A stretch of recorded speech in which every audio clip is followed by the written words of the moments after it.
Give us some ASMR with the clamps there. I need to hear it on your mic there. You want a little? I don't even know where the speaker is. Speaker on an iMac. I don't even know where it is. I'm trying to find. Anyway, get rid of it. All right.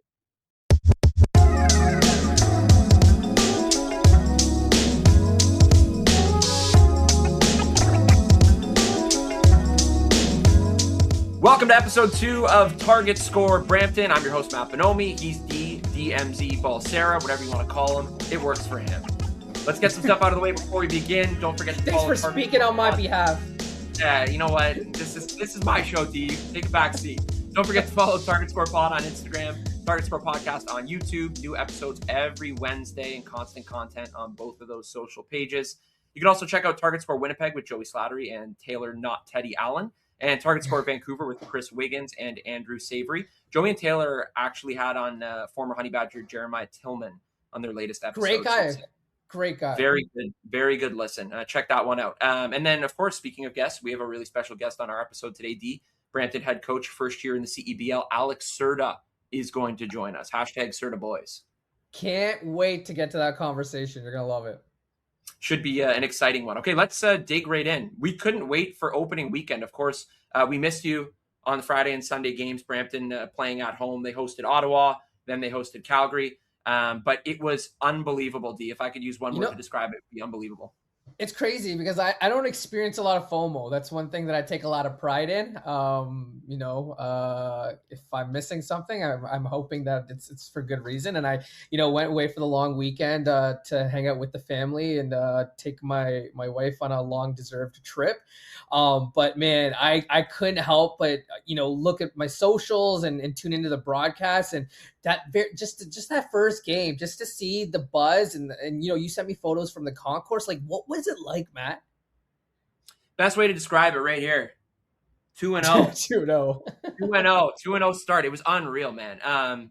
We interviewed like probably 1,500 people, and they were all happy that you weren't there. So the vibe was up, man. Survey says. I'm going around, I'm like, everything's just perfect, like undefeated.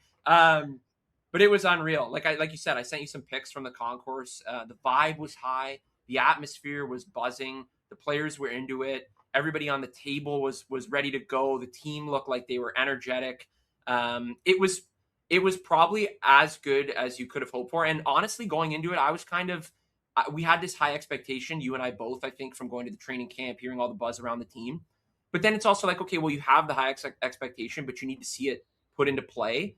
And everything kind of worked up to what we expected. I'll give you some numbers too. So the opener was against Ottawa. Brampton pulls out a 5-point victory. Just under 2,000 fans in the building. Rick's Good Eats was there.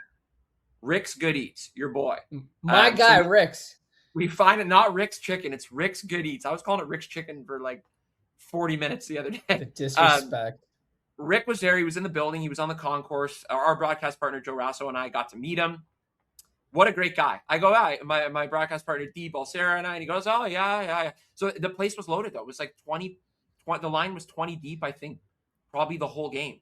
It was easily one of the nicest setups. It was constantly busy, and the food smelled amazing, too. Like, everywhere you went in the arena, the basketball was great, but I'm like, Joe and I are sitting there, and I'm like, Joe, what is that? And he goes, it's Rick's. I'm like, dude, there's no way that's right. And then, of course, like, you walk by and some like chicken sandwich goes by, and then like 2 minutes later there's a mac and cheese, a mimosa. I don't know if you even heard about this. And it's just going right by too. And I'm like, dude, Joe, you're gonna make your play-by-play debut. I'm gonna be gone for the next like 2 hours. But I know you're excited about that. But that was like, again, we should be talking basketball here, but Rick's Good. that's the thing that's surprising me right now. It's like your biggest takeaway is the fried chicken that they were serving up. 2-0 and Rick's Good Eats. But on the floor, the talent was great.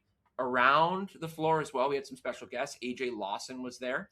Raptor, Dallas Maverick. He did an interview with JJ, our sideline guy. It was an awesome quick chat there. And then Andrew Nicholson was also there, former first-round pick, both Canadian guys. So to see them in the building was pretty awesome. No, it's cool to see. Al Whitley obviously has a Rolodex of people that he can call up, and he obviously is well established and well respected. And he spent AJ Lawson obviously spent some time with, Whitley, and has made some sort of connection. And it's just cool that for the first game he was able to call him in. And again, from afar on socials, like I saw other people's stories, I saw the Brampton Honey Badgers stories and their socials, and AJ was like a full on like ambassador mascot for the team. Like he was going around, he wasn't turning down photos, he was making the most of his opportunity, and that's all you could ask for. And just to speak on the basketball product, right? Like just from the get go, I don't know, I think it was maybe Joey. Joey was saying like, yo, Sean East is so fast. And it's just from the get go, like he set the tempo for this team. And I think the thing that impressed me the most, obviously, the final stat line is really, really good, but it was the stats that he had at a half that you knew that he was having impact on the game, right? And he was really, really setting sort of the tempo for what we could expect. I mean, the first game against Ottawa went kind of back and forth, but the second game against Calgary, they never gave up that lead, and they put their foot on the gas pedal, and they just went full tilt the whole game, and didn't give Calgary a chance to be in it. And I just think this is what we can expect for the season and from this basketball team. And I'm going to give you some stats from that first game. Sean East, 25 points, 12 assists. Matthew Moncrief, 17 points, 14 rebounds, including the target score time winner. Cam Tyson, 24 points, 8 rebounds, 8 threes, which passed Christian Vital for the single game record. He had 7 in Honey Badger history. So we had history, we had scores. I mean, rarely can you have a Sean East game like 25 and 12 and be like, well, you know what? There's something else that happened in this game that's pretty impressive. But I think that was one of those games. Like Tyson was just balling. Like he came out in target time.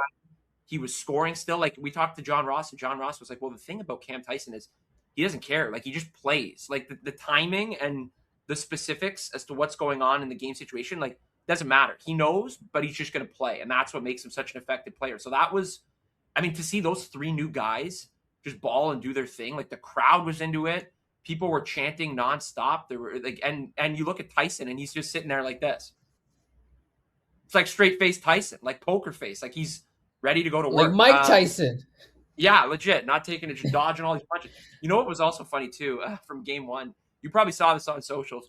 You want to talk about straight face? JJ, you know what I'm going to say? God bless JJ still. JJ interviewed Ottawa head coach Justin Mazzulla, who's the youngest coach in the CEBL, actually. He's 27 years old. JJ asked him something on the lines of, like, what do you need to do to limit the offensive rebounds for Brampton or something like that? And he responded back saying, grab the ball. So Joe and I are looking at each other, like, as we're listening to JJ, and I'm like, what? I'm like, what's going on over there? And Joe's, like, laughing at me, and he's like, oh, it's like his brother, Joe Mazzulla. And I'm like, interesting. So then, sure enough, the next day I wake up and I have like 15 DMs from people being like, oh my God, the CEBL is going viral again. And I'm like, what happened? And then JJ sending me this thing. And there was some account in China that posted this video of JJ. It was like a 20-second clip and I'm dying laughing at it. All the comments are like, blah, blah, blah, blah. All this. Twitter had accounts from like all over the world that I was seeing. One of them had like 10 million views. It was a huge thing. But you being at the cottage, seeing that, what were you happy you weren't there? What was your kind of vibe on that? Yeah, because I've been there. I'm not gonna put any coaches out on slander on a slab here and expose them for doing it to me. But I've been put in that situation, and it's the absolute worst because it's like, all right, do I even follow up with another question? Do I bother and waste my time? But your journalistic integrity kicks in, and you're like, I have a job to do, so I'm going to try to break this guy. And to JJ's credit, he handled like an absolute pro. But it's just so cringe and so hard to watch from the other side. Like it's different when you're in the moment because you're just like, okay, cool, like this is what I have to work with. But yeah, when you're watching as a viewer, you just feel so bad for the reporter. But like again, to JJ's credit, he bounced back and retaliated with another question and moved on and did his job. So I just can't imagine you and Joe sitting there in front of your monitor being like dumbfounded about what just happened. I'm like, you hear that correct? But it was good. Yeah, like you said, JJ handled it like an absolute pro, and the game ended up working out in favor for the Honey Badgers. So everything was fine on that front. The offensive rebounding for Brampton was strong that game, and it gave us a good clip. So game 2, though, like you mentioned, also a win for the Honey Badgers. That one, like we said, over Calgary, 91-72. That was kind of a drubbing. Atmosphere, though, was great. I mean, again, it was a long weekend. So the thought in my mind was maybe this is going to be challenging people to decide. Do you want to go to the Cottage? Do you want to stay local and go to something like the Honey Badgers game? There was another good crowd there, though. It was solid. That's good. It fed off the Friday opener. The Cottage crew, they were gone, but in the building, But the rest of Brampton enjoyed it. It was good, and I want to give a special shout out too because you know both of these fellas, I believe. The new DJ and the new in arena PA. Jake and Andre, my guys. Unreal, man. Like I was sitting there with Joe at one point, and I'm like, man, like I feel like I'm at a concert, but I feel like there's also basketball going on, and I feel like I don't know what to pay attention to. Like they're both equally mesmerizing. Where I'm like, I can get into this. Like at some point, I'm like, I'm fully expecting you to dance at some point throughout the season, like when you're just. But I'm like, man, everyone was like into it. Like it's crazy. Jake specifically, like the PA announcer, you could hear him vibrating through the broadcast, and you know, being on your side of you know, being with you and Joe and being on that side of the broadcast, I'm like, wow, these guys really have to battle with this guy, and it's not like and I'm sure it didn't like piss you off. I'm sure it didn't like bug you, but it was just like, how do we work with this guy to help elevate the broadcast? Because like we want people to feel this energy, we want people to hear this and be like, I want to be in that building, right? So kudos to you guys, because you guys really let some of those moments breathe. Yeah, thanks, dude. It was a ton of fun. I went up to him after and I was like, man, like people will watch. Like I have a ton of supportive friends and families and whoever, people that just watch CEBL that I'll get messages from every now and then. And after that game, I got like probably 5 or 6 messages, and they were like, yeah, the game was good, but like, who is the guy in the arena? Like, who's the PA guy? And I'm like, dude, they're like, if I close my eyes, it sounded like it was like a Raptors game. I'm like, yeah. I'm like, this was like, again, a big shout out to the atmosphere, the tempo, everything in there was just like so good. And then of course, the game itself. I mean, it was rinse and repeat. Sean East, 22 points, 12 assists, 7 boards. So he had a great all-around game. He's going to be on triple-double watch all season. Tyrese Hunter at 22, Cam Tyson 14, 6 rebounds, and then Matthew Moncrief 14.7 rebounds. So it's kind of like pick up where you left off. But one of the big takeaways from this game, D, that I thought caught the attention of Joe and I at least was the play of Prince Odro. So Prince only had 6 Captain points. Prince Odro to you. Exactly. Yeah. Capitan. But he only had 6 points, but he had the target score time winner. So one of the things Joe and I were talking about was less fouling. So he's much more dominant inside. He's playing dominant, but he's also playing aware now. And then to have that presence of, yeah, you know what, I wasn't really involved in the offense in terms of scoring throughout the game, but to just pop in off the inbound play on the baseline to get the winner was pretty impressive. So the starters combined for 78 points, and all that production is something that I think we're going to see a lot of this season. And then when you activate a guy like Prince too, or again get Keon Ambrose Hilton when he comes around the corner eventually and joins the team, that is something so positive. Like if you can get almost 80 points out of your starters in a game, then like to me that's like you're probably going to end up with a 0 beside the number right here for a good period of the season. Yeah, and like for Prince, you know, he was hampered by injuries last year. I think it was his shoulder, where he, you know, was in and out of the lineup and you know, couldn't play to his full potential. And, you know, there were some questions about, you know, whether he'd be able to get back to form.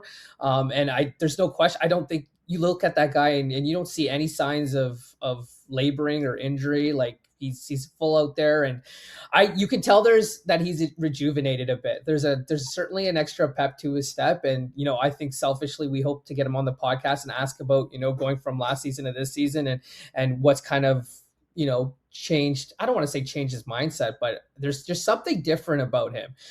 You know, I've been able to follow him back to his days with Hamilton when he was a young pup, and it's just great to see how much he's developed and taken on this leadership role. And you know, Sean East is the clear number 1 on this team, but a lot of those guys follow Prince's his voice and his leadership. And it's only game 2, so I'm excited just to see, you know, how high it gets. But the question I wanted to ask you is, you know, besides the offense, you've talked about the offense. Is there like a certain grittiness, you know, hard nose, you know, knees in the dirt sort of that you see with this team? Because it just really seems like they take a lot of pride in that. My short answer to you is yes, and I'm not going to answer this fully because I got a surprise for you in about 20 seconds. Nice.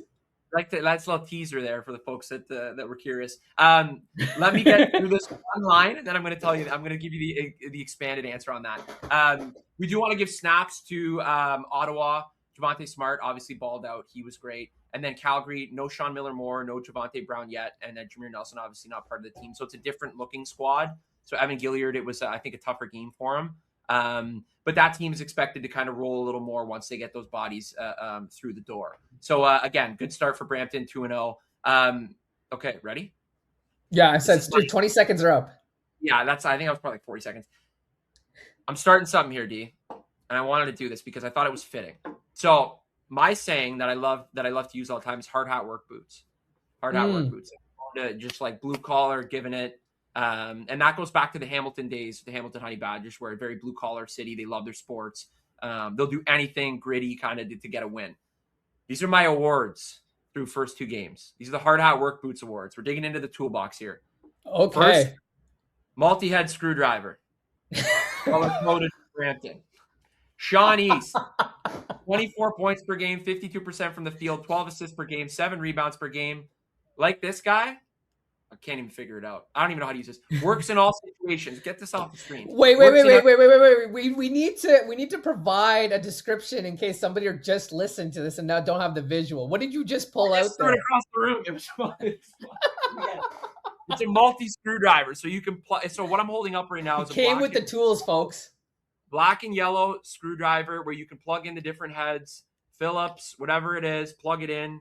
And just go to town. Always useful. And the fact that you got a black and yellow one, kudos to you. Man, it's on brand. Black and yellow. Second award. You talk about defense. We're bringing out the clamps.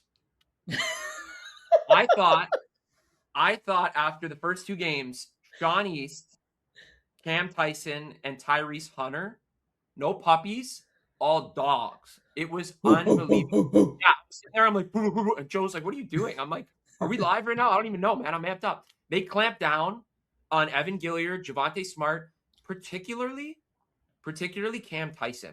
His defense, like Joe and I made comment of it on the broadcast, he would sacrifice his body for anything. Like he was in the lane, willing to take charges. He took a couple of charges, and then other times he's taken body and it's disrupting the shot. Those 3 guys all being guards is crazy because their defense, like, they play inside. They're not afraid to go in there. And then you toss in like Matthew Moncrief or Prince, and then you have the big guys inside. Like that's a block nightmare for another team's offense. So they clamp down. The answer to that question would be certainly gritty. And I think it's only going to get better. Like we said, Cerda is a defensive coach, right? So it only makes sense that kind of works out like that. Give us some ASMR with the clamps there. I need to hear it on your mic. Want a little? I don't even know where the speaker is. On an iMac. I don't even know where it is. I'm trying to find. Anyway, get rid of it. All right. Last award. We're bringing in the big gun. I just mentioned these 2 fellas. The Hammer. Hammer in that. Oh, it's not the Hammer anymore. Sorry, Brampton, right. To the Hammer. I'll go through this. Hamilton. I'm holding up a hammer, by the way, for those that are listening on only audio. Prince Otro and Matthew Moncrief, the bigs. These 2 guys got both the target score winners. Both of the target score winners in the opener. So I think it's only appropriate that the Hammer, and I'm going to make this a routine thing. You get the Hammer award, you get the win. I know you not are. Incentive at all. Your poor folks are going to be looking for their tools, and they'll be in the dungeon with you by your laptop. I'm going to jackhammer down here. But I thought I thought the defense was good, the offense was good, and it was just a team chemistry that we haven't seen, to be honest with you, in the last 3 years since this team came to Brampton. So really refreshing, nice to see, and I look forward to handing out more tools throughout the year. You know what I actually call you, D? This is it right here. Actually, yeah, you and Joey can share this one. Joey Slattery, the Swiss Army knife. The Swiss Army knife? Let's go. I'll take that. Man. Cottage weekend. Joey's doing other stuff that's like way more important than anything you and I would ever do. And there's like 6 different blades on it. And the problem is if you're around you guys long enough, you cut yourself by accident, right? So harmful eventually if you spend too much time around. Yeah, I don't trust that in your hands for sure. Yeah, no, throw that. So We're gonna put that. I have a question for you because and this will be a good tease into our conversation with Coach Cerda coming up. But what was your takeaway from him? Like I know just watching through the broadcast and even people told us at training camp, he's very stoic. You can't really tell if you're winning or losing with him. He's kind of got the same demeanor. And we haven't seen him in a high pressure situation yet. Especially given the results of these games. But what were kind of your biggest takeaways in terms of when he was calling timeouts or his body language, how he was like was he talking to his guys a lot? Like what were your takeaways? One of the things that caught my attention that I was very impressed with that we haven't seen in the past. This happened multiple times. I want to say maybe like 3 or 4 times over the 2 games. Brampton would be up double digits, and then there would be a small slide in momentum. Let's say they're up like 14 or 13, and then they give up a bucket, or like they give up 3 straight points, like a bucket, and then go back the other way and 1 out of 2 free throws or something. He would call timeouts, and we talked about it a little bit, Joe, on the broadcast. And Joe said, "Well, you know what? A lot of that's could be strategic, but that's also just smart coaching." Because you're up double digits. I mean, in that first game, they were up double digits just before target time, and then obviously that was different. The final result ended up being a single digit win. A win is a win, but you could see that kind of slide. Game 2, that quick adjustment, same thing. They're up 13, slide a little bit down to 10. Timeout on the court. They end up winning by 19 or something. Yeah, was it 19? I just want to check that out just for the sake of 19. So stuff like that where I'm like, it's like the game within the game, right? Like you're not like you and I at home who aren't coaches, we're probably like, oh, why is he calling a timeout? Why is everything slowing down? But in his mind, it's perfect timing to do it. It's the right move to do, and it clearly paid off. So he's very invested. Like I said to Al Whitley too, like one of the things that I've never seen before was a coach come so far up to the table. Like he's up on the broadcast table with us too at some point. And I'm like, oh my gosh, I'm like, I could put my hand in his pocket right now if I wanted to. Like that's a weird way of saying that, but he's so close to us that I can take his lunch money. That's what I mean. I can I'll take be his bringing lunch that money. up later. I'll be like, yeah, Matt wanted to put his hands in your pockets. Who's editing this? Cut all this. But you could take his lunch money. Like he was that far up the table when they were on the other end of the court, and he was all positive. Like that's the other thing too. Like no negative emotion. When something doesn't go right, he's standing there and it's almost like he's assessing, like, what's my next move? Like you can always tell he's 3 or 4 steps ahead of anyone on the court and then anyone else in the city. Like he is so like it just seems like he's very modern, personable, knows exactly how to approach things, and probably just a really good leader. Like again, you and I don't get access to locker room stuff, like pregame and postgame in terms of speeches and that kind of stuff. But it just seemed really cool. And I think this is also a massive shout out to like Al, Jermaine, Leonard for bringing in a guy like this. Like we talked a little bit about on the first pod. Al said to us the other day, the culture they want, they celebrate all the wins, whether it's a little win, whether it's a big win. So when he got his first career win in the CEBL on Friday, they had the whole water dump, which I know you want to ask him about when we get him on here in a couple minutes. But that whole thing, Al goes, that was planned. He goes, we knew exactly what we were doing. We wanted it to be a big moment for him because that's our guy. It's not just about building players. It's about building coaches. It's about getting everyone to the next level or set them up with the tools to get to the next. I showed the hammer again for those on audio. The Odro and Moncrief Award. But it's about getting them the tools that they can use to get to that next level. So just bought in. Like that's the best way to put it. Like so and it's just those little things that go a long way, right? Like I mean in today's culture with social media and capturing everything, some of these things are to be expected, like the water baths and stuff like that. But to be so forward thinking with Al and them, and to speak about it and say, hey, like this is what we've got to do. It's just special, and we'll talk about his resume when we have him, but this is his first head coaching position, right? Like I'm sure he's been the head coach of some smaller and minor teams, but for the most part, in his professional ranks, he's just been a video coordinator, right? An assistant coach, player development. Like he finally has gotten this opportunity, and he's now making the most of it. And this team is off to a hot start. And I think you're slowly starting to see, fabrics of his DNA being, shown through these players. And it's just the tip of the iceberg, right? Like I know we sound like we're saying start the parade, and we're trying to refrain ourselves from doing anything too crazy, but it's just way too hard not to get excited about this basketball team after 2 games. Yeah, it's almost it's like, I know the saying is feast to famine, but it's almost like famine to feast, right? Like we did a 180 of everything going on. And one thing I do want to point out really quickly, that game against Calgary on the Sunday was a big game for a lot of these coaches. So Perry Wong was a coach of Calgary. He's the assistant coach with Cerda and the South Bay Lakers. So there's a little bit of this there. Assistant general manager John Ross in Brampton now was an assistant coach in Calgary last year. Mike Gerling, assistant coach in Brampton now, was an assistant coach in Calgary last year. So there was a lot of like friendly kind of feel to it, but you could tell like Gerling, the 7 degrees of Kevin Bacon, right? Yeah. I don't even know what that is, but sounds good. This is where I show my age when it comes to conversations with Matt. I'm like, yeah, sounds good, D. I'm like 21 years old. Not literally, but Joey knows what I'm talking about. But there was like, this was like the first real test, in my opinion, where it was like, okay, something's kind of on the line here.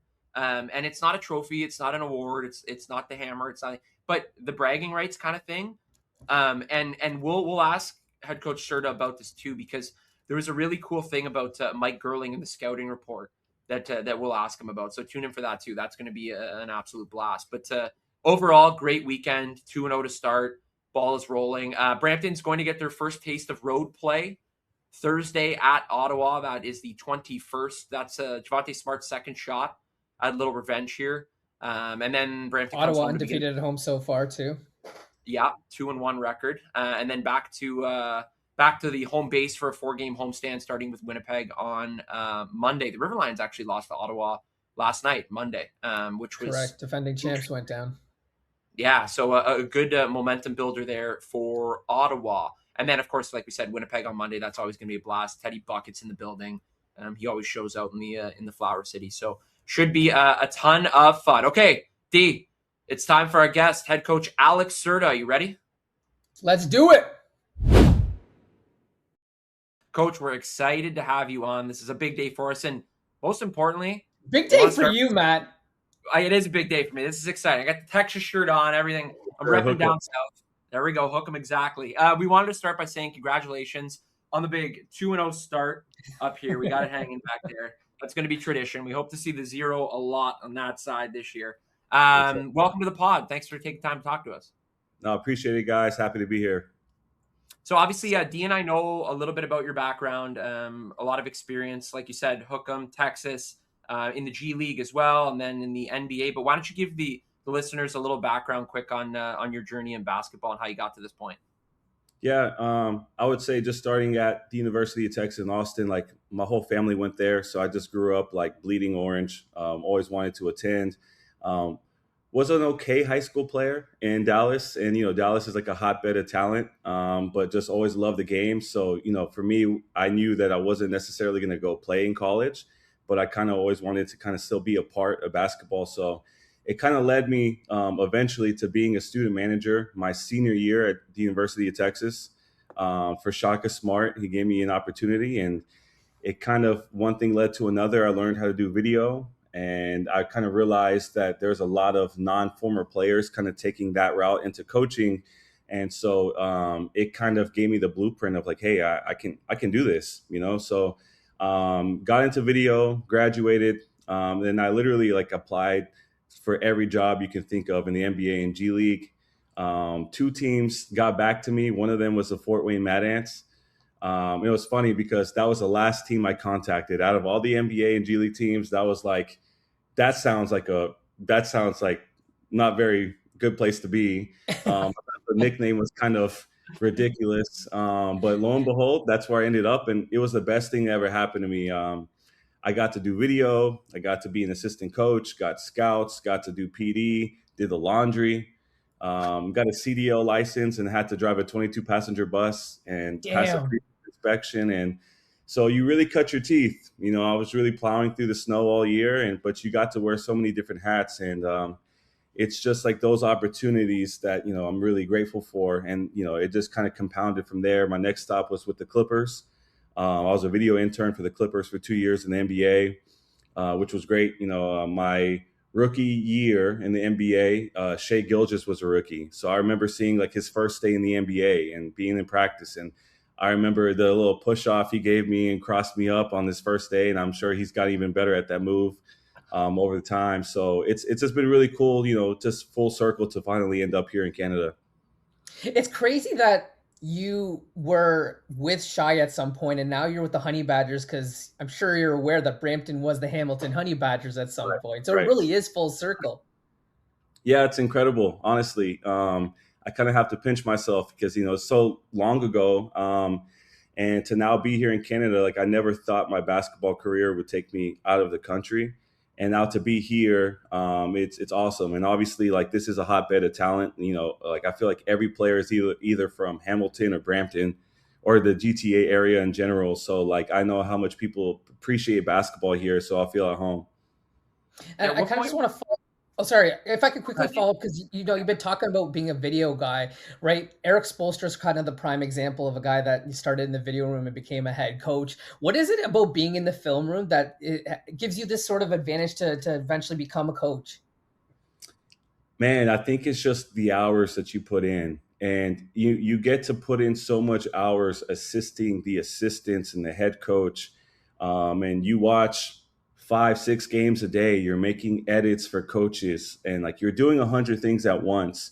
And so just over time, you're just like always learning. You're just a sponge, and you're learning from different assistant coaches, from head coaches, seeing what you like, what you don't like, and you're just absorbing all of this knowledge. So I think being in the video room is just like a great wealth of knowledge. Like it's a resource that we are able to like get a hold of. Like for me, like being a video guy was more important than like my college degree. Honestly, like just that experience learning basketball, like the game really slows down because when you're watching that much basketball, we're also watching it at like 2x speed. And I know all the video guys know what I'm talking about, but like we have so much work to do. It's always at like 2x, 3x, and we're just like sifting through film that now when you're watching like a game in real life, honestly, like, you just see so many different things now because the game seems slower to you. So I think the advantage we have is like eventually the game slows down once you put in like your 10,000 hours. And what was the kind of what was the will or desire to go from video, let's say, to now your role with Brampton, where you're the guy running the show and the whole kind of like you're driving the bus now, literally again with this team, as opposed to kind of being in a kind of more niche role like video. Yeah, I think video, like honestly, like no one ever wants to do that for the whole life. And so for me, I felt like it was my way to get my foot in the door. And so when you put in those hours, the end goal in mind is always like, hey, I want this to end up, ultimately getting an opportunity to run my own program. I think everyone gets into coaching and kind of envisions like one day having the opportunity to lead their own group. And it takes time, and everybody's journey is different. And, I just really appreciate mine that, things kind of just ended up for my first opportunities here in Brampton. And we're off to a good start. You've been described as a detail oriented, data driven coach, with a focused and that being a priority. Can you talk about some of your philosophies and what's allowed you've had these incredible offenses everywhere you've gone, and why, besides having good players, why do you think you've been able to be so effective and efficient on the basketball court? Yeah, that's a good question. I think it starts with, we always say high clarity equals high performance.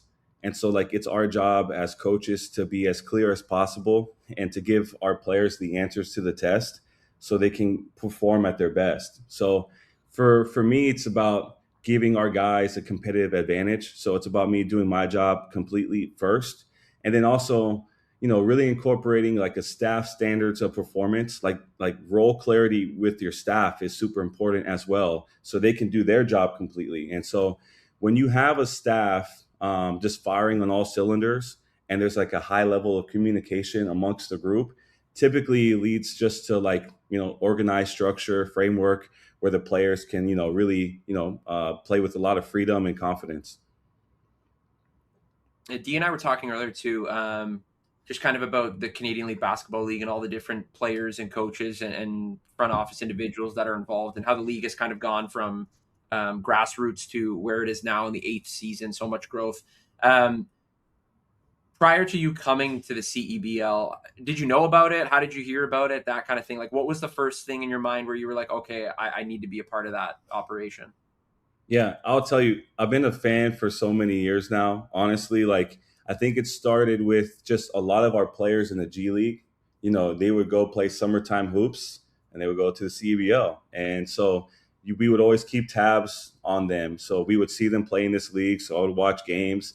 I thought the target score was super interesting and exciting. Now, I was talking to Caleb Canales before I got this job. He was like, "You might like it as a fan, but as a coach, it's gonna, you might you're gonna have some gray hairs about the target score," which I completely understand that part now. Like, being in the midst of it, it's different. But I still enjoy it. But it's yeah, so I've just been a fan from afar. And I think when I first heard of it, it was actually one of my coworkers for the Texas Legends, Nelson Taroba.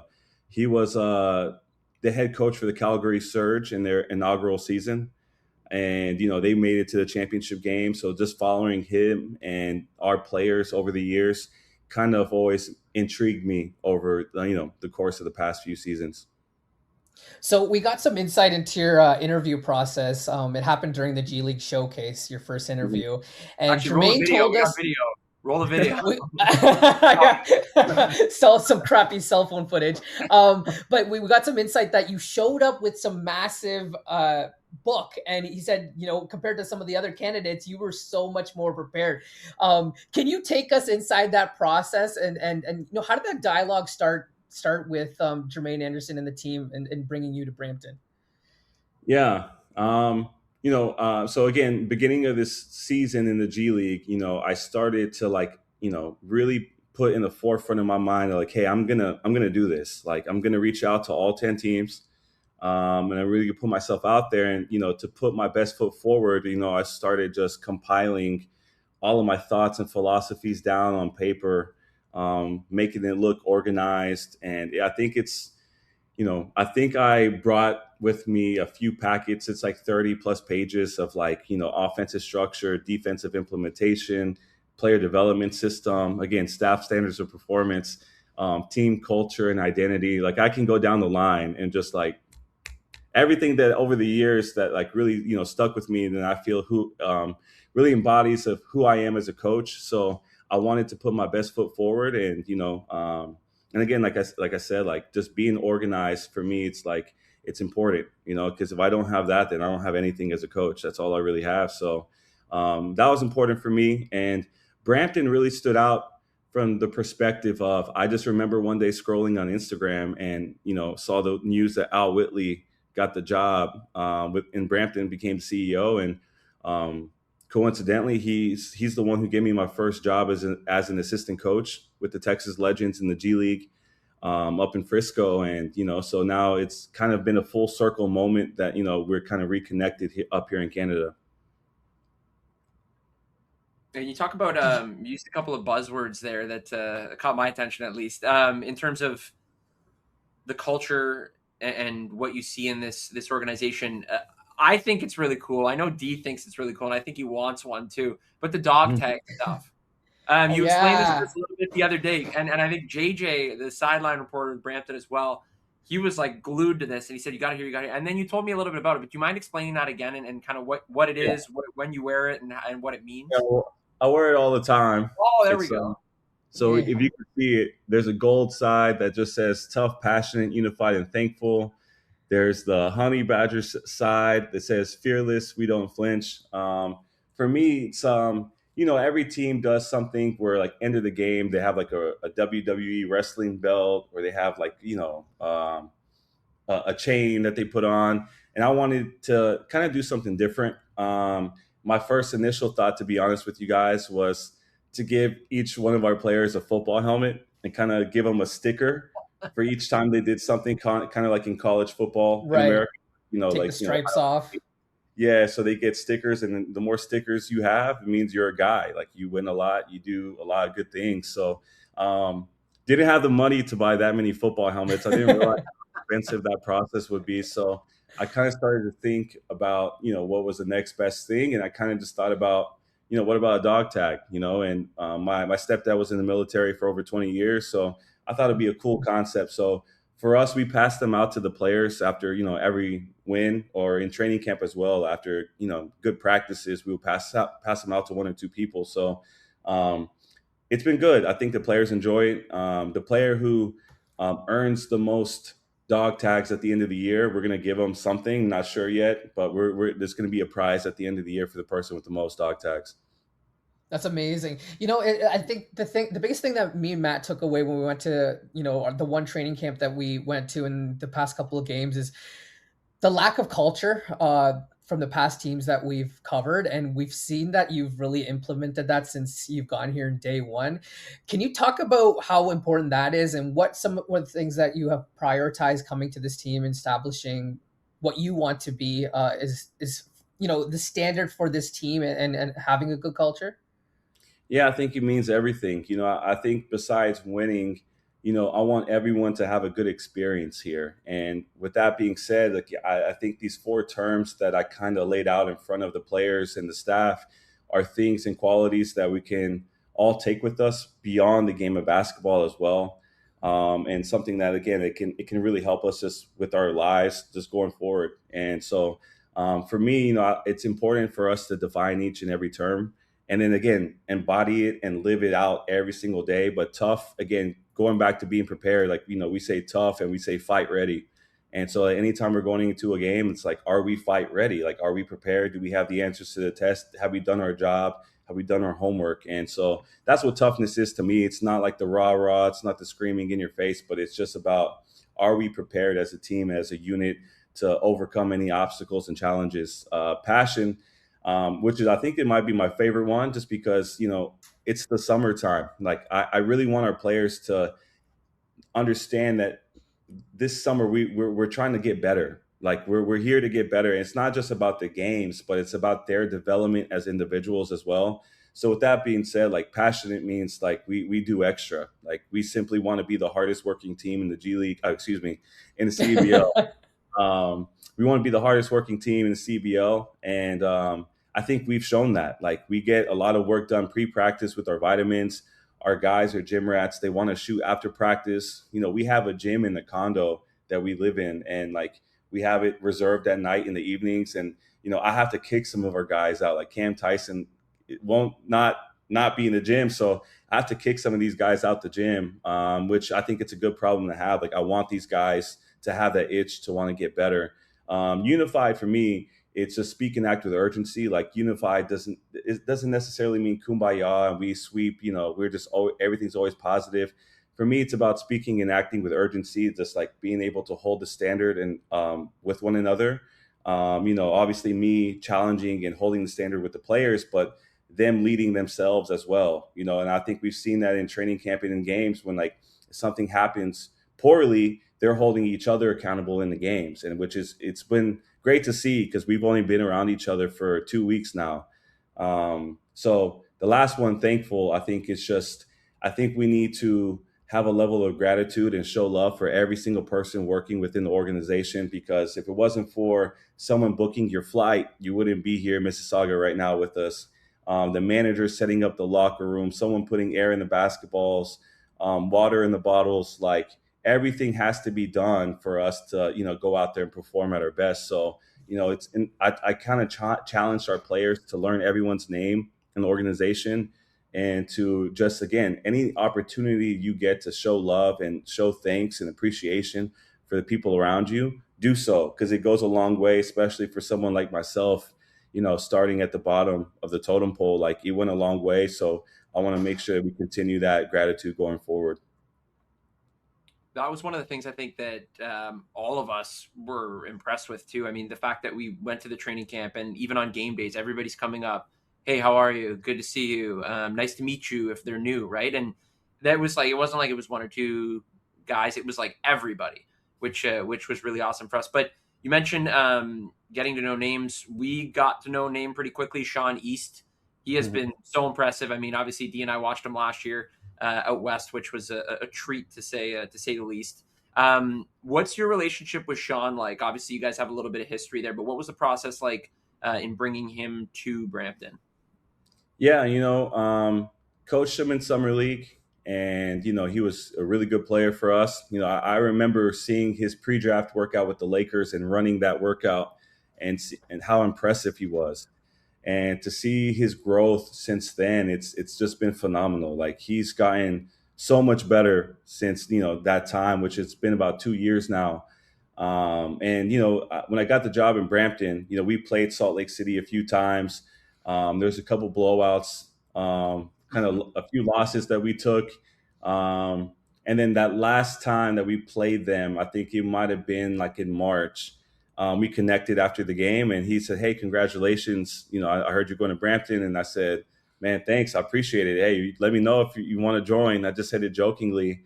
And he just laughed, and that was basically it. But a few weeks later, once the free agency thing passed, and he became kind of like a unrestricted free agent, yeah, we just reconnected, and he was interested. And I really appreciate, his trust in me, to choose to come here, because he wants to get better. He wants to get back, into the NBA in a full-time capacity. And I think he's good enough to be that, and so it's been fun working with him, and he's easy to coach. Like, he's a coach on the floor, and he makes my job easy, and he makes all of us look good. Yeah, I got to imagine coming to your first training camp, having a player like that makes your job a lot easier. Is there any unique stories or anything that has stood out to you in the process of leading you up to the first two games? Hmm. Do you ask that question one more time?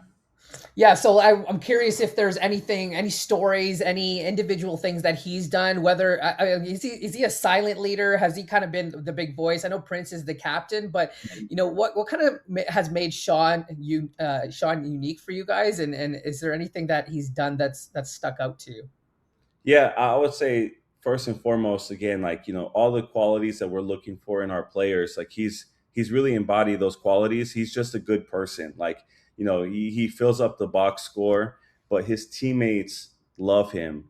I know it's tough, especially in this league with like lead guards. Some of them can be, a little thirsty and like ball hogged, but like, Right.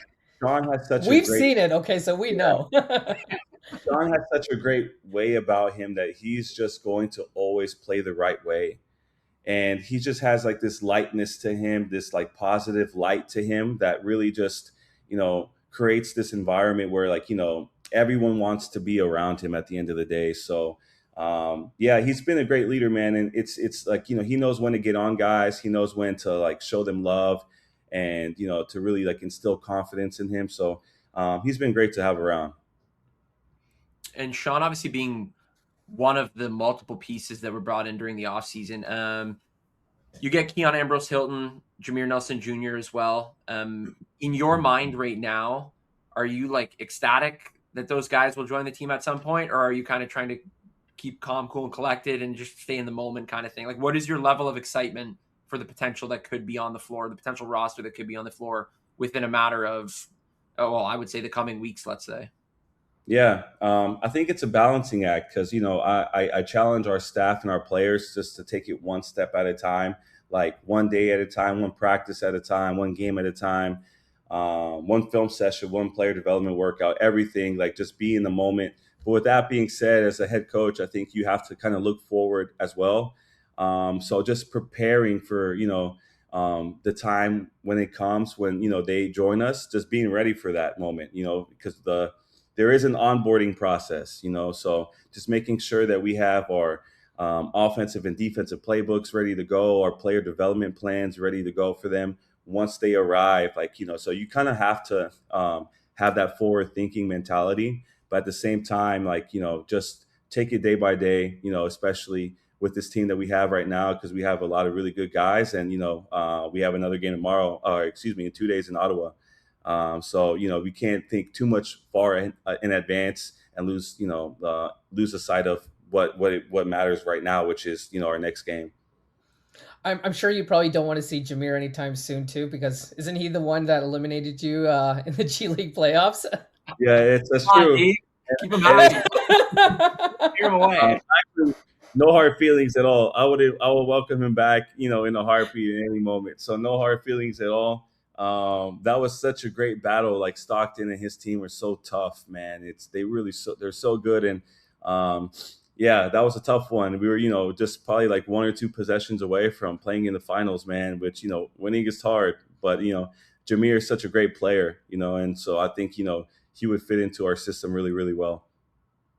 Is there whether it's another coach or a front league front office member in the CBL that's helped you with your transition and given you a heads up of sort of what to expect? Whether maybe it's even a player that's been around, like maybe Prince has been in your ear and telling you what to expect. Really, it's been all hands on deck. Honestly, it's been, again, trying to be prepared, learning the league, reading the rule books, making phone calls, again, talking to Caleb Canales. I've known him for the past few years. Speaking to him, and he's always, he always has my back, and, just is one phone call away if I had any questions or if I needed advice. Same thing with Nelson Taroba. He coached Calgary to a championship game, and so those are guys that, for me, I feel like I can lean on. But in the short term, I've had some players with the CBL experience that's been really great. Danilo for one.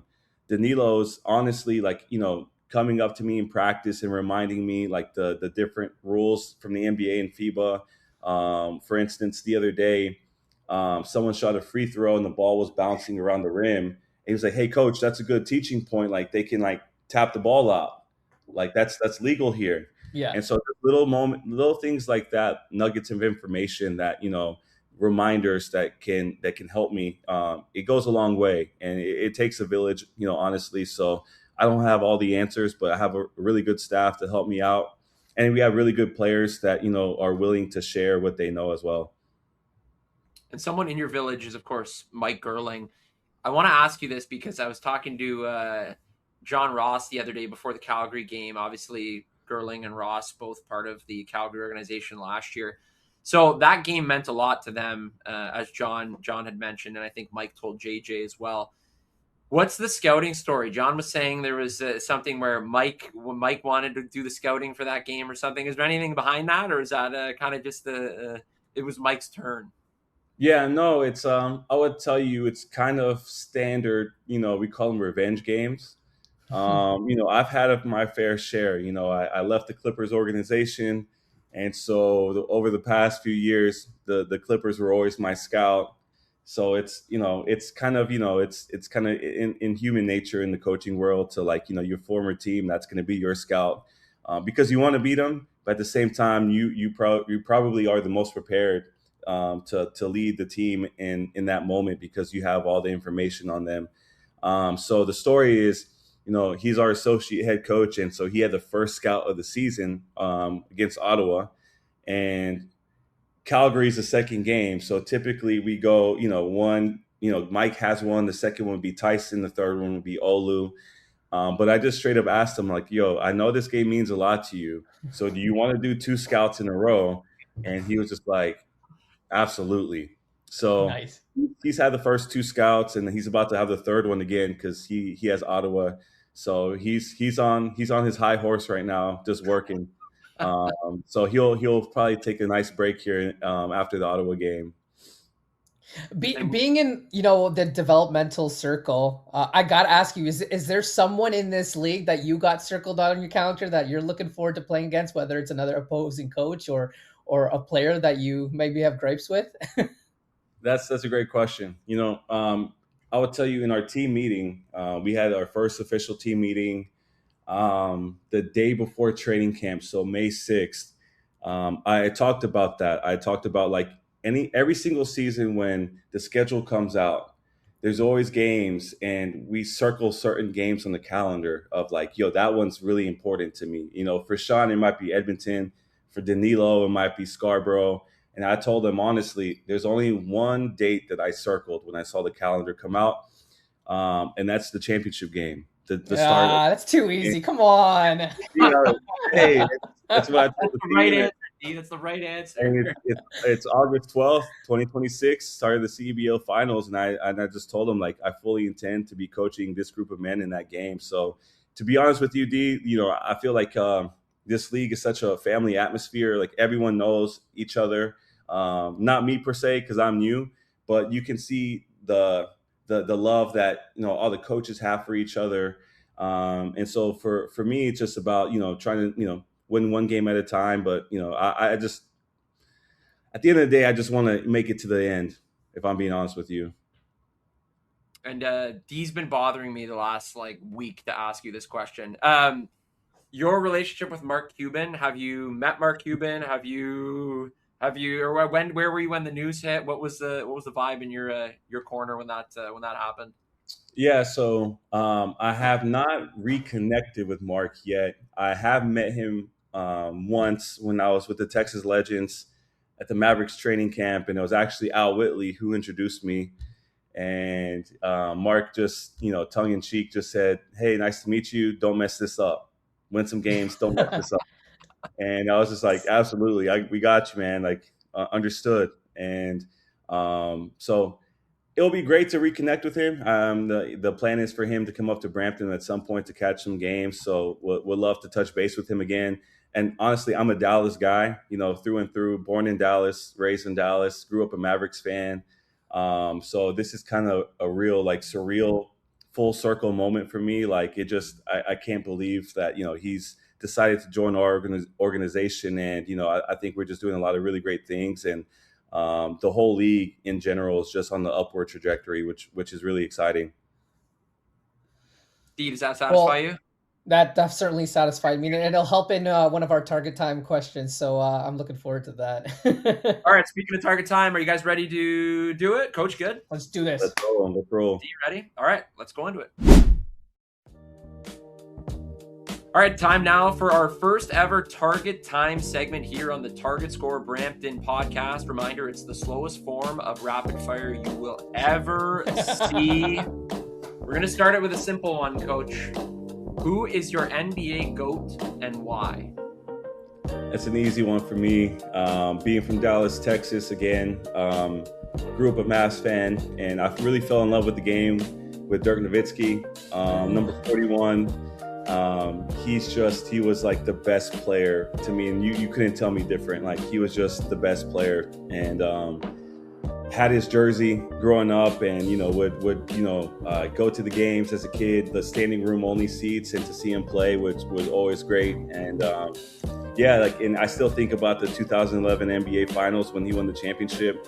I was a freshman in college. I can tell you exactly where I was, and I don't get very emotional, but definitely got emotional when Dirk won his first one. It just meant a lot for the city and to me. Dirk for me, it's a no-brainer. Just to follow up on that quickly, because I am curious. A lot of people have asked. I'm sure Dee's been asked this question, but I've been asked this a ton. Being with South Bay, one of the GOATs that's always up in the running is LeBron James. You coaching his son, is that a surreal basketball moment? Like, do you ever sit back and you're like, oh my gosh, like LeBron James' son is on the court and I'm part of that development? Yeah, I think, coaching Bronny's been great. And he's such a normal person and coachable. And when you are coaching him, you're not thinking about, all the other things that are kind of added to that. You're just coaching the player. And he's been awesome. And again, he's a guy who I've been in the gym with him since his first pre-draft Laker workout to his first NBA Summer League, his rookie season last year and to this year. And to see the growth, man, I'm just super, super happy for him and proud of him because he deserves all of these opportunities that he's receiving, playing in the postseason, it was big time. For a South Bay player to go on assignment and to do what he did in the G League season, but then also to see the opportunity and him excel in those opportunities as a key reserve for the Lakers, it's just phenomenal, and I'm super happy for him. Let him know we'd be more than happy to send him a Honey Badgers jersey if he ever needs one. Oh, yeah, I got you. Hey, there's going to be an order sent to the Lakers at some point. I love that. Some hats. Slots left. Yeah, I might have to get him to rock a hat. We'll see. Okay, so along the NBA lines, what is your coach Mount Rushmore? I know it's hard to pick just 4, but if you had to build a Mount Rushmore of coaches, what would it be? It's a good one. I would say first Pat Riley, and I have I'm looking over here because I have a little Pat Riley statue right here. That's from they passed those out at a Lakers game when he had a statue unveiling. Right. Pat Riley for me, just learning about him and how he held the standard and wasn't afraid to hold players accountable. For me, that's awesome to see. And even in the show Winning Time, and to see such a good show. It's such a great show, but to see that, it was just so fun to watch, and it kind of reminds me a little bit of it kind of just reminds me that, hey, guys want to be coached at the end of the day, so don't be afraid to coach them and to challenge them. So Pat Riley for sure. You guys mentioned Eric Spoelstra earlier. He's another one where I remember hearing You're about a heat culture guy, eh? A little bit. Those first 2, yeah. I mean, again, I love what they do, and the tone that they set and the culture that they have over there. It's awesome, honestly, it really is. But he's another one. Again, just from really seeing his journey to being a head coach in the NBA, it's super cool. Starting in the film room himself. And it's awesome. And I never forget seeing there's a infamous photo of him in the film room with these VHS tapes, and him kind of turning around. Kind of reminds me of Tom from Facebook or MySpace. Yeah. And I remember watching those finals games, and they would show that picture, and I would tell myself, I'm never gonna work in a video room. And then you might have to explain to Matt what a VHS is, by the way. Come on, I was just going to say that. You sound like you're dating yourself, and that's the first chirp I was going to get. So thanks, D. I do know what a VHS is. I got 100 of them right behind me here, behind that wood pillar. So sorry, Coach. Yeah. I mean, yeah. So, anyways, it's funny how things just come full circle, and for me myself, cutting my teeth in the film room as well. So he's another guy that I look up to.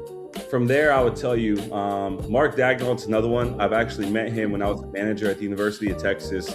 I was assigned to meet him in the parking lot and walk him to his seats because he was going to the Texas versus Baylor game. And at the time, he was the OKC Blue head coach. And, you never really think that this person's gonna, you never could possibly imagine that he was gonna be a head coach in such a short span of time in the NBA. And he's always been super, gracious with his time to me. Anytime I had, questions in the past, he would always take the time to answer them. So he's been awesome as well. And then lastly, man, I would go with, someone that I got to work with this past year, the past couple years, JJ Redick, he's been awesome, man. Really phenomenal. I owe a lot to him and his staff as well. Such a learning opportunity to get reps to coach beside them in the off season. It's been amazing. And he does a really good job leading that program. It's a great list. You got generations of coaches. I like how you staggered that. Yeah, appreciate that. Before I hit you with the next one, when you were with Texas, did you get to travel with the team, or was that were you always on the road as well, or were you just at home? As a manager? Yeah, as a manager. It was, I think I traveled on about half of the road trips. Yeah. And again, when I had so many different hats as a manager. Sometimes, you were wiping up sweat on the sideline. Sometimes you're cutting up the game in the back.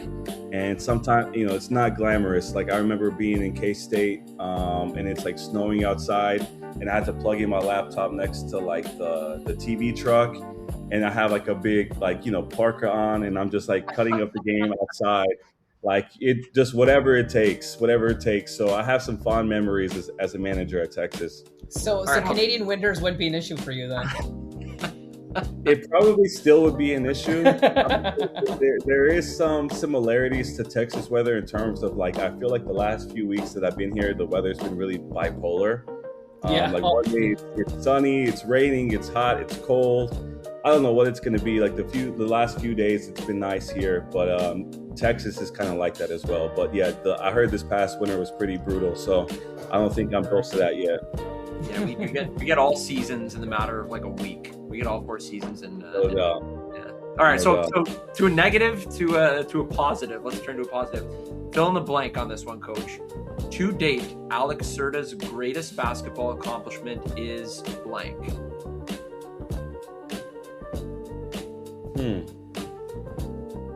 And it's not K-State at K-State with a hoodie on and or a park on and the cutting film outside. I would tell you, like, if I'm being honest with you, like, I have not been a part of a championship team. I've gotten close a couple times. So, anytime for me, like, obviously we all want to win. We want to be the winner at the end. But for me, in the G League, it's all about better basketball opportunities for the people around you. And so anytime we have a group of guys and you can really see them develop, grow, and get better and get those opportunities, it means the world. It really does. So like this past year, we had like numerous guys get opportunities, 2-way contracts, 10 days, opportunities to play in the NBA. So honestly, like if that counts as an accomplishment for me, like anytime we can see our players reach their goals, for me, I think that's why we do this job. Well, I shared a story on the last podcast. Jermaine Anderson said he was sitting near Sean when it was announced that he had won MVP, and he saw the look on his face. So I'm sure that's something that you're both aspiring to get him this year as well. Yeah, I think he's going to be up there for sure. We had a player development meeting with him about a week ago before the season started. And, I straight up told him, like, you're the best player in this league. I think that's a fact. And, it's about him going out there and proving it every single game. And so we're excited to have him, obviously, and, what he's going to do this summer. Okay, Coach, my question is, if in an alternate universe, if you weren't coaching, what would you be doing? That's a great question. That's my third great question today. I'm done. I'm tapping out, guys. Thank God. You're really making me think over here. Honestly, you're going to think that, this is a scapegoat answer, but I think I would just be a teacher. Honestly, okay. I think coaching and teaching have a lot of similarities as a coach. I think I'm a teacher. I'm just a basketball teacher, honestly, at the end of the day. And so for me, again, I find that really rewarding. When I first got into coaching, I just wanted to be a high school basketball coach. So a part of me always thought that, one day I was going to be a teacher. And even my degree at the University of Texas is in physical culture and sports, which means absolutely nothing. I was going to ask. But my ideal job was going to eventually one day be like a professor in kinesiology. And so I could see myself being a teacher one day if this didn't pan out. And obviously basketball has taken you to different parts of the country, let's say to different countries, different parts of the world. If you had like let's say 2 seconds to chill and you weren't working, because it seems like you guys were always on the clock, what would be your number one travel destination? Where would you go tomorrow if someone said you can have a week to just relax and go somewhere? It's a great question. First, I would say, and I told you, Matt, when I talked to you last in person, my favorite city in the world is Austin, Texas, bar none. It has everything, man. It has the music, has the weather, has the lake, the vibes. It's great. I miss that city more than anything. It has the food, the barbecue. I was gonna say, I want the barbecue. That's what I'm looking at. We were talking about Terry Black's the other day, and then I was thinking of places in Texas, and we said 6th Street, I think, and then what was the place there? Pete's Dueling Piano Bar. I think it was one of the bars on. I don't know. There's 100 of them there. That was probably the worst one to go to, and I went there. But anyway, it was amazing. That's all I remember. Listen, you can't go wrong, man. And to be at a Texas football game, and to enjoy that environment and atmosphere, it's just, there's nothing like it, man. And to be in Austin, it's my favorite city in the world. So obviously it's some place I've already been frequent, but it's something, it's a place that I'm always longing to go back to. Anytime I have a chance to go back, definitely going back. So probably sometime in August, I'll definitely make my way to Austin. And that's really like more of a realistic option for me in terms of destinations. Other than that, honestly, I'm pretty simple, man. And I would say the one spot, talking to some of the Laker coaches, that they kind of frequent in the off season, it's Cabo, just because of its proximity to LA. Everybody likes a good Cabo joke. Yeah. Here we go. So, I think that's kind of been on the bucket list, is to eventually go to Cabo. Who knows when that's going to happen? But yeah, that will probably be my second city. Hopefully never, because that's normally the brunt of the joke. So there we go. Yeah, usually when you get a boot out of the playoffs, you're headed to Cabo. Yeah. Speaking of traveling, those that follow me know that I'm a cinephile, so I'm probably going to ask this question every time we have a guest. But if you got stranded on an island and you could only take one movie with you, what movie would you take? That's easy. For me, it's Remember the Titans. Ah, good one. Yes. There you go. It's just, you can't go wrong with that movie, man. Especially as a coach, I just love coaching movies, sport movies, anything about leadership. And that movie, I remember when it came out, I was in third grade. It led me to playing football for a short stint, which it did not go well for me. It's like Denzel got you, eh? Yeah, I was like sleeping with like a football in my hand, like in bed, and like I had a football helmet, and I was just like ready to go. And I'll never forget, in third grade, I was kind of bigger than everyone else, like taller than most of my classmates. So when I signed up for football, they put me with like the fifth graders, and so that was the worst thing that could happen to me. I think I broke my arm like the second game of the season, and my family was just like, "You're not playing football again." So yeah, but Remember the Titans, to this day, like I felt like every single year in school we would watch the movie in like a PE class or whatever. So that's one that I can always just sit through for sure. It's such a good rewatch, and like like you said, every time you watch it, you're ready to run through a wall, right? Like I'm ready to make changes in my life. Yeah, I love that one. And then besides from the weather, what's something about living in Canada or being in Canada that has shocked you so far? Could be good, could be bad. Yeah, number one, there's like a Tim Hortons on every block. You guys go hard. You got Dunkin' Donuts, it's the same thing. And I love it. Tim Hortons is awesome, man. I think I've been, going there almost every single day in the morning before practice. So definitely love Tim Hortons, man. I really do love how multicultural this place is. Like I know I've heard about it, but to actually be here and to see it and to feel it and to feel the atmosphere and the energy in the city, it's like nothing else I've ever really experienced before. It really is like a melting pot, and it's the most diverse area I've ever been in. And so to see that's been pretty cool. And then lastly too, like I didn't know what to expect. We live in Mississauga, so just down the road from Brampton. And I honestly thought we were just moving to the suburbs. Like in the States, when you live in the suburbs, next to the major city, you don't expect that suburb to look like a major city. And so we live in downtown Mississauga, and it feels like we're living in downtown, which is pretty cool. So it's been a great experience overall. I thought you were going to say bagged milk. I don't know why. Everybody He's got it in the notes. I'm so shocked about bagged milk. I'm like, I wanted to hear bagged milk. Yeah, I haven't got to the grocery store yet, if I'm being honest with you. Okay, there we go. Like the team provided meals. I'm not the best cook in the world, so I'm sure I'll make my way to Walmart down the street eventually and see what you're talking about. Speaking of the city, you went to the CN Tower yesterday. I saw via the socials, and I saw you post a photo with your daughter. So this goes in line with my question: if you had to trust one player on your team to look after your children, which player would it be and why? Man. Too early. That's my fourth one. No background check. No background check on anybody. Yeah, no background check. Honestly, I'm pretty overprotective. So My first initial thought would be literally no one, because I have family that I even have family members. So I'm just like, you're not watching my daughter. I don't care. Like, I don't trust you.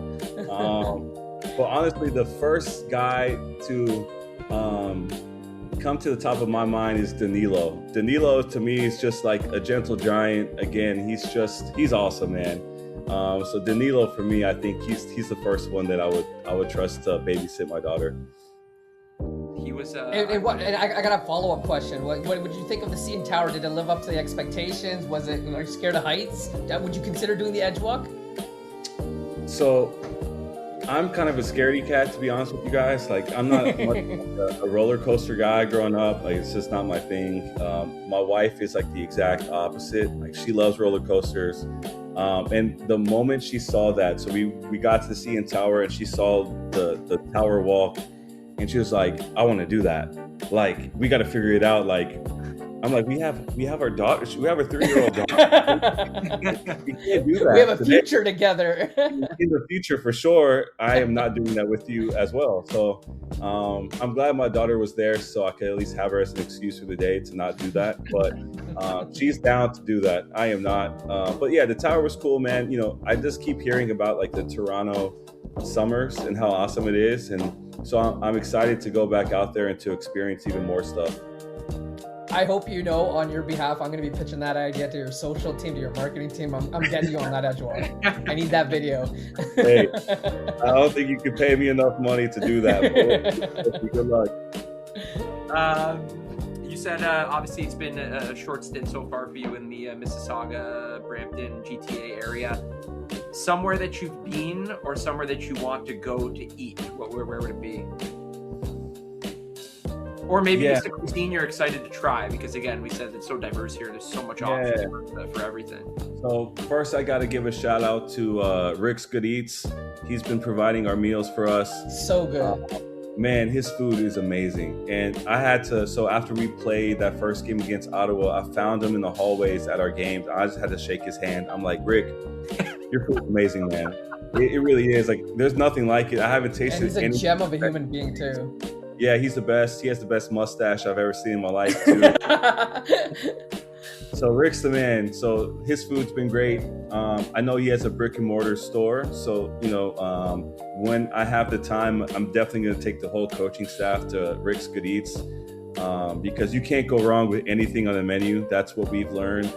So that's one place. And also my first team dinner, Al took us and the crew to Earl's, which we don't have that in the state, which Earl's was amazing. I've been to Earl's 3 times now.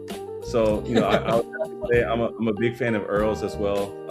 So it's not good for my pockets, but it's definitely, you know, just it's down the street, man. So I'm a frequent Earl's, you know, especially after victories.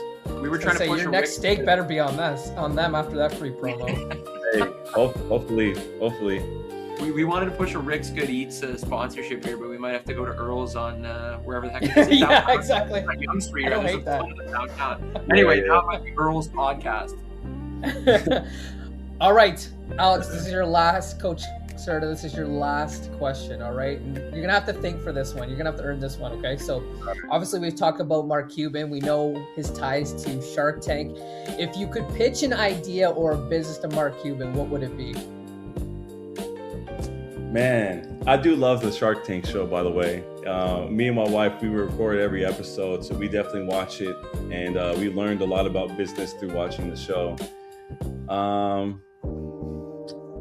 Yeah, if I had to pitch anything, it wouldn't be anything too exciting. It would probably be something, you know, related to basketball and training, something along the nature. But yeah, I'm not a businessman. I'm just a coach, to be honest with you. So whatever I did pitch, I would almost guarantee you that they would all be out. That's not my forte at all. Well, there's someone that does have an idea to pitch by you, and he's on this podcast. Matt, do you want to reveal? Oh, right, yes. Yes. I almost forgot. I was like, where the heck are you going with this, Steve? We got a special guest coming in. Is Mark Cuban here already? This was my idea. I have a graphic for this done, but I'm not going to show you until I actually get it made. So have you ever heard of the saying, and this is like a weird broadcast media thing where D and I think alike. We're always trying to think of like weird, innovative things or sayings that we can come up with or whatever. Have you ever heard of nervous right now? Well, I'm not nervous. I just don't want you to just. No, I'm talking about Cerda's nervous, not you. Oh, okay. Yeah, okay. No, definitely not me. I have pitched this to multiple people in the organization already. That being like 3 people, and they all said they think you might not mind it. Have you ever heard of the phrase "for the boys"?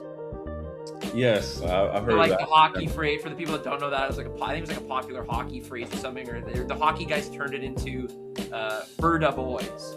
So like if you're down to always be with your buddies, it's not. So my thinking was the new saying on the pod is going to be "Cerda boys." So you have to be Cerda boys. So we got T-shirts made that are coming. We're going to give you one. We got your size. We got it all lined up. We're not going to tell you what's on the T-shirt. It says "Cerda boys" up top. And then there's some special things in the middle of it, but we're going to give you one of those and Mark Cuban's not going to give us a deal, but at least we get I love that. I appreciate that too. It's funny. I think over the years, people don't usually call me Alex. They usually call me just by my last name, Cerda. Just ever since I was like in 4th grade, it's just people call me by my last name, or AC. Over the past few years, players call me AC, but I say that to say that my last name kind of weirdly rhymes with a few things. I've had a few staff members in the past say Cerda Inc. If you remember Ja Rule. Cerda Inc. Yeah. I love that. Even when I was in the video room, like my hard drive would say Cerda Inc. I didn't name it. They would give it to me. It would say like Cerda Inc. Or they would what sing about like Cerdafied? That's got to be right. Oh, Cerdafied. Yeah, there's people that you can see them comment that sometimes. They'll say Cerdafied. A few coaches would say like certifiable. So there's a lot of different ways you can go with my name. There's even a Snoop Dogg song that was "Murder Was a Case" or something like that, and they would change it to "Cerda Was a Case." So I love it. No one's made a T-shirt though, so I'm excited. That's what we wanted. You're gonna cringe when you initially see them, but this is your forewarning that it is coming. The merch is coming. But I think we need one for the whole coaching staff. We'll definitely wear them in practice. Say less. Let's do it. Yeah, we'll hook that up. Then we're gonna put one right back here. It's gonna hang up by your sign, and it's gonna be the official. And we're not giving that to the CEBL either. That's our exclusive merch. That's exclusive. Yeah. I like that. Coach, you performed perfectly in target time. Thanks for playing. No, appreciate you guys. Thanks for having me. Man, D, what an awesome episode. Alex Cerda, probably the certified coolest dude in the world. What a pleasure it was. Again, thanks for him for his effort and target time there and the awesome sit-down interview with us. So he killed it. You killed it. I think that was a really good segment with him there. Yeah, I don't know what the over-underline on the length of this podcast was, but, it's funny because people had told us that, especially the staff and the players, that, Alex Cerda, certified, Cerda boys, he's very stoic and, he's pretty like, you don't know if he's winning, you don't know if he's losing, he's kind of the same demeanor. But man, did he show us a lot of personality. And I think we're going to see him a couple times on this podcast. He seems like he wants to come back. And obviously the door is always open for him to come back. And hopefully they'll continue their winning ways. And maybe he'll think that we're like his good luck charm. Yeah, hey, you know what? I keep pointing to this, but you never know, man. The sign. That's like the believe sign in Ted Lasso. Everybody's got to come back. Point out. It reminds me of the 0 day. No, what is it? Like 13 days since injury or an injury's happened. Like that. Like you're just going to cross out the 2 and put a 3. 0 days since Cerda came on pod. I'm just going to put 1 on there. There you go. But awesome. Yeah, again, special thanks to head coach Alex Cerda, #CerdaBoys, for joining the pod. Quick reminder, you can watch the Honey Badgers on the road in Ottawa on Thursday before they come home for the 4-game homestand. Those are on CBC Gem and YouTube. You can catch all the fun action. And then for any new episodes and content, every Wednesday, new episodes will drop with new guests. Could be another Alex Cerda appearance. We have a ton of players and front office folks that we want to get on here too, which should be exciting. And then don't forget to follow Target Score Pod on Instagram and Target Score Podcast on YouTube. As always, D, it's been a blast. We will see you next time on next Wednesday. Wow.